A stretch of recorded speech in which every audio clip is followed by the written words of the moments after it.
What's up, guys? Roland here, and welcome back to another podcast episode. Now, this week I'm going to do something a little bit different. There's a video I actually made for YouTube regarding the origins of Christmas.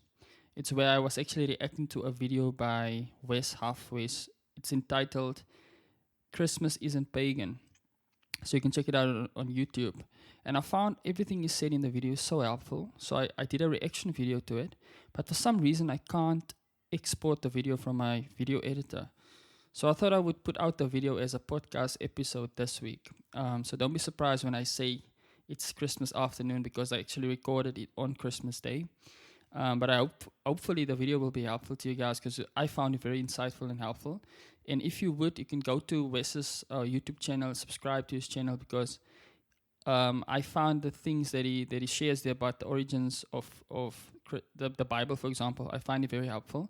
Wes is a historian. I think he's doing his master's degree in biblical languages or something like that. So I find the things that he shares very helpful, and hopefully you will as well. Okay, with that being said, let's get into the episode. Welcome to the Reasonable Christianity Podcast, a weekly podcast where you get to discover the truth claims, teachings, and practices of Christianity. Here's your host, Roland. What's up, guys? Welcome back to the channel. As always, my name is Roland with Reasonable Christianity, and as you know, on this channel we do videos where we help you consider the truth claims, teachings, and practices of Christianity. Now, it's Christmas afternoon, and I was just scrolling on YouTube, and this video popped up by Wes Huff. Now, for those of you guys who don't know, Wes Huff recently did a debate with Billy Carson where he basically dismantled Billy Carson's claims against Christianity. So I thought it might be interesting to watch this video and see what Wes has to say about the origins of Christmas. As you see, the video is entitled Christmas Isn't Pagan, and here's why. You can go to Wes's YouTube channel, follow him, subscribe. He does a lot of helpful videos, especially for someone like me, only has a high school qualification or high school education. Okay, with that being said, I'm going to play the video on 1.25 speed. So here we go. 3 years ago, I made an infographic on some reading I'd done on supposed pagan origins of Christmas. At the start of the research, I would have told you that some of these things were pagan, and that Christians had co-opted a number of them, and that while their origins might have been pagan, they were now completely disassociated from their pagan beginnings. However, as I read more and dug into the literature, and specifically the original sources, I found that my preconceived notion was actually backwards. In fact, some of the things I thought had pagan inceptions were actually practiced by Christians before they were by pagans, and pagans had appropriated them from Christians, not the other way around. Okay, see, from the beginning, Wes has my interest.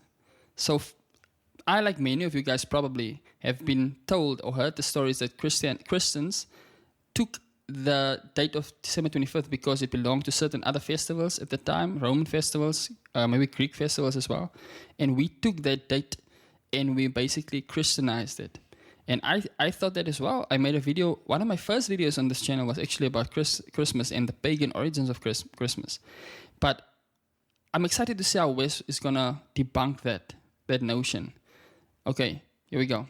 At the beginning of December, I reposted this infographic, pointing out that there was lack of evidence regarding the pagan genesis of a few modern Christian traditions, and boy, did I get a response.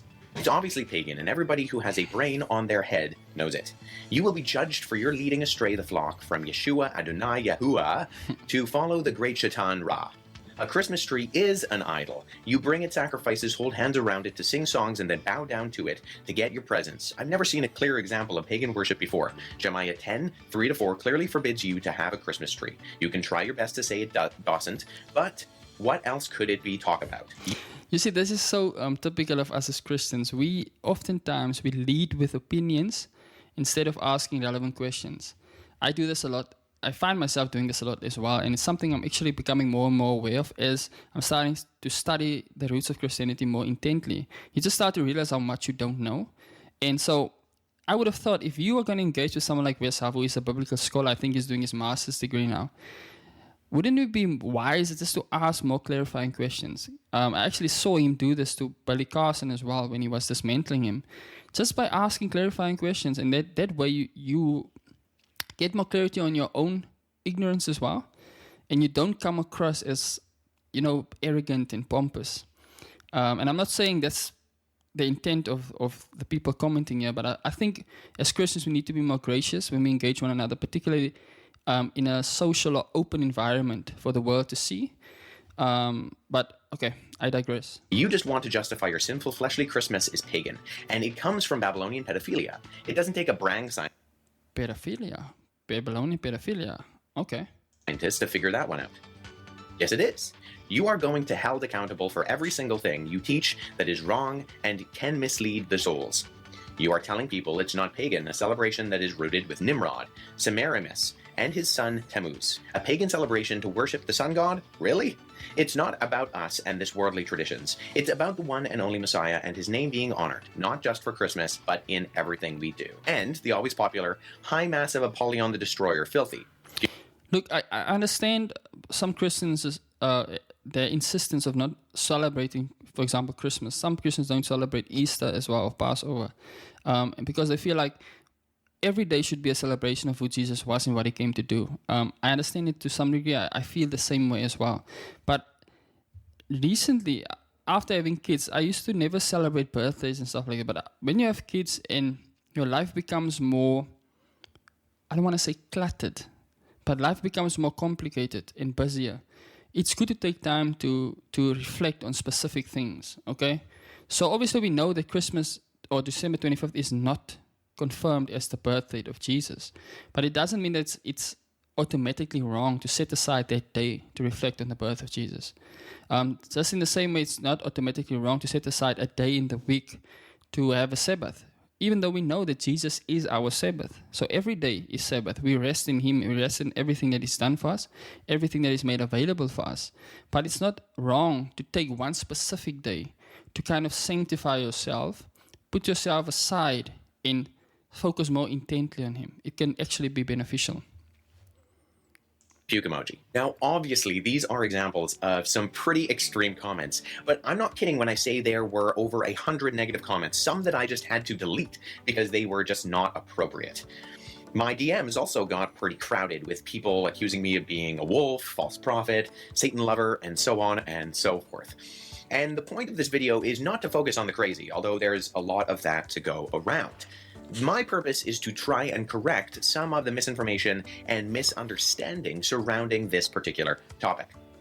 Misinformation that I myself believed before, misunderstandings that I myself was ignorant on because I hadn't looked at the source material on the subject.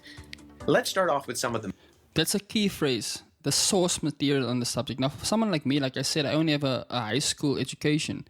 We were never really taught to evaluate source material or claims critically. We were just taught to basically regurgitate all the information that our teachers gave us. But someone like Wes, who's trained, he actually is a trained historian. He has the skills to go and dig up the source material where these myths or these stories come from and trying to evaluate if they are historically reliable or not. And that's important. When we are considering, for example, something like the reliability of the New Testament as well, I think that's something he proved when he was debating Billy Carson, is that it's all good and well to run with all these different stories that contradict the New Testament. But those stories can't be verified historically, whereas the New Testament documents have been verified historically. Okay, or many of them have been. There's a large consensus among scholars about the historicity of the New Testament documents. And this is an area where Wes seems to have a lot of expertise in. So I'm interested to see him explore this more. I hadn't looked at the source material on the subject. Let's start off with some of the most common accusations and objections I see. The first, and probably the most talked about, is the date of Christmas itself. It's often asserted that the date of December 25th was already a common one used in ancient Near East and Greco-Roman world. The Christians merely scheduled their celebrations of Jesus' birth on the same day as these pagan festivals to somehow make it easier for pagans or early converts to convert or start to celebrate Christmas. Apart from the fact that I wouldn't even have that big of an issue with this concept if it was true, when you really dig into the sources on what these festivals were when they happened, the argument starts to fall apart.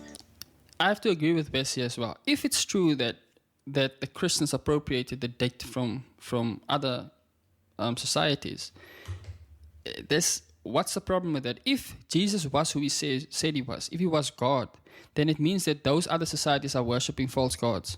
And so why not kind of change the meaning of those dates to fit with the worship of the one true God?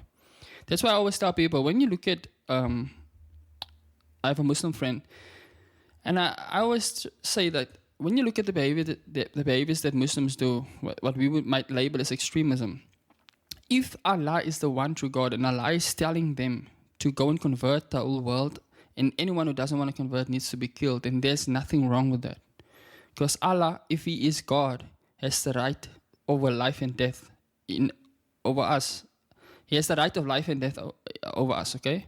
So if He is God, then He sets the rules. Same thing as if Jesus was God in the flesh, then He sets the rules, okay? The leading contender for this argument is the Roman festival of Sol Invictus, the festival of the unconquered sun. It's not until the middle of the 4th century that anyone makes the connection of Sol Invictus to December 25th, and earlier inscriptions are inconsistent, placing Sol Invictus throughout August, October, and early December. Christians, on the other hand, had already pinpointed December 25th as the date they thought Jesus was born, decades before any of this. I'll go into more detail in a little bit as to the reasons behind all of that, but Sextus Julius Africanus in the late 2nd and early 3rd century had already made that conclusion, and we have some early evidence that Christians were acknowledging it as such. In reality, Roman temple worship was on the decline by the 4th century, and it is just as possible and even more probable that the pagans moved their celebrations to December 25th to compete with the Christians, who were a growing religious majority at the time. Now, this is also a reasonable statement to make, because even in the Bible, in Acts, we see when Christianity is picking up a lot of popularity, and then some of the citizens of one of the towns, they get upset and they get together because they feel like Paul and the apostles or the disciples are ruining their businesses because people are no longer buying idols because they are becoming Christians. So it would make sense for pagan societies to try and offer alternative to Christianity that would still benefit them. Okay, I'm not saying that this is true. I see Wes is listing his sources in the video, so I'm going to go check those sources out later as well. But for now, we just continue. We just roll with it. In fact, Pliny the Younger in the early 2nd century had already noted, potentially a little bit hyperbolically, that the Roman temples were being forsaken due to so many Christian converts. And Emperor Julian, who was emperor for 3 years in the 4th century, grew frustrated with the lack of Roman religious devotion to idols in his time and blames the Christians specifically for this pagan crisis of faith. In his work, The Origins of the Liturgical Year, historian Thomas Taylor says this exact thing when he states that it is more likely the Roman Emperor Aurelian placed Sol Invictus on December 25th to compete with the growing rate of Christianity. Others have tried to accuse December 25th of being the date of the Feast of Saturnalia, the Roman pagan festival honoring the agricultural god Saturn. However, much like Sol Invictus, our earliest sources for Saturnalia come late. Macrobius in the 5th century says that Saturnalia was celebrated 14 days before January, and keep in mind that the ancient Roman calendar at this time had 2 more days in their month of December than ours does today. This only comes out then to December 17th. Brumalia, although... This is so important, guys. Context. We in the Western world, particularly, I've seen this in South Africa, we are so far removed from the original cultures wherein these documents and these events actually happened and they were written. Specifically when it comes to the biblical documents as well. When I used to attend a lot of Pentecostal gatherings, I would see them just spiritualizing certain things that obviously actually are historical events because we don't take the context into consideration. So it's important for us to bridge the gap between where we are now and the original audience to whom these documents were written, what they were like, what they would have read and understood when they spoke about these issues. Multi-day festival in ancient Rome devoted to Saturn and Kronos comes in as a potential candidate. But Brumalia starts in late November and ends on December 17th, right in time to celebrate the day of Saturnalia. In fact, there is no evidence that December 25th was selected to replace a pagan holiday. No evidence that December 25th was selected to replace a pagan holiday. Obviously, also no evidence that it was actually the birth date of Jesus. But that's completely besides the point. I'll add more on this later. And other sources of deities like Tammuz, Horus, Ahura Mazda, Mithra, Attis, or Dionysus being born on or around the winter solstice those dates come well after the 4th century, and therefore long after we know Christians had already identified Jesus' birth on December 25th and were starting to celebrate it then. Okay, so here's the thing. It's not always obvious just because someone was claiming something earlier that makes it automatically true. But in this case, it was actually a practice that was practiced. So the Christians were already celebrating the birth of Jesus on the 25th of December before these other claims started to arise in the 5th century. So you can't say that Christians copied it from those other societies, because they literally started practicing these events after the Christians did. In 386, John Chrysostom says that Christmas was being celebrated on December 25th and describes it as a long-time tradition. The Philocalian calendar, produced in 354, had Christmas listed as a holiday on December 25th already. The first-hand sources suggest quite strongly that Christmas being celebrated on December 25th was at least an established tradition by the early 4th century within the Christian church. The truth of the matter is that no one really knows when the birth of Jesus was. Some in the early church believed it had to have been in the spring due to the shepherds' presence in the fields. Shepherds were in the fields from March to November, and during the winter rain months, it's unlikely, although not impossible, that they would have been out grazing with their sheep. So where did the date of December 25th come from then? Well, there was an idea within early Christianity that if you were really holy, you would die on the day you were conceived. This was calculated mainly because the Old Testament would record the life of individuals like Moses and present round numbers without adding months or days for how long they lived. For example, in Deuteronomy 3:7, it says that Moses was 120 years old when he died. Well, the most holiest man who ever lived was Jesus. Therefore, the early church thought he must have died on the day he was conceived. Going off of the evidence in the Gospels as to when the crucifixion was, which they believed counted out to March, and then they counted ahead 9 months, they got December 25th. Is this something we today should hang our hat on? Well, the jury is out on that one. Nonetheless, no matter which way you swing it, December 25th was not chosen for pagan reasons. Okay, I think Wes does a great job in stating the arguments there. We don't know when Jesus was born exactly, but we know that it wasn't based on pagan practices. Okay, that's important. Now, in my podcast next week, I drop a podcast episode every Monday. I'm going to discuss a kind of argument or theory or hypothesis about the birth of Jesus, about the date of the birth of Jesus, that's based on the book by Joe Amaral called Story in the Stars, where he speaks about the fact that he believes, and he provides evidences for this, that God has aligned the stars in such a way, the constellation in such a way that it tells a story about the life, the death, the resurrection, and the return of Jesus. So I don't know if you guys know Joe Amaral, but he also wrote a book called Understanding Jesus, where he traces back the Jewish roots of Jesus and shows us all the things that Jesus actually fulfilled because Jesus was a Jewish man. So I found this book to be interesting. I found the argument to be interesting, so I'm going to present the argument on Monday in my podcast episode. Okay, thank you guys for listening. I hope this has been insightful. I found it insightful. Hopefully in the future I'm going to do more videos where I just react and listen to what Wes has to say, because he really is someone who's adding a lot of value to my life and my walk with the Lord as well. But that's it from me. And until the next time, I want you guys to remember, as always, the truth matters, and so do you.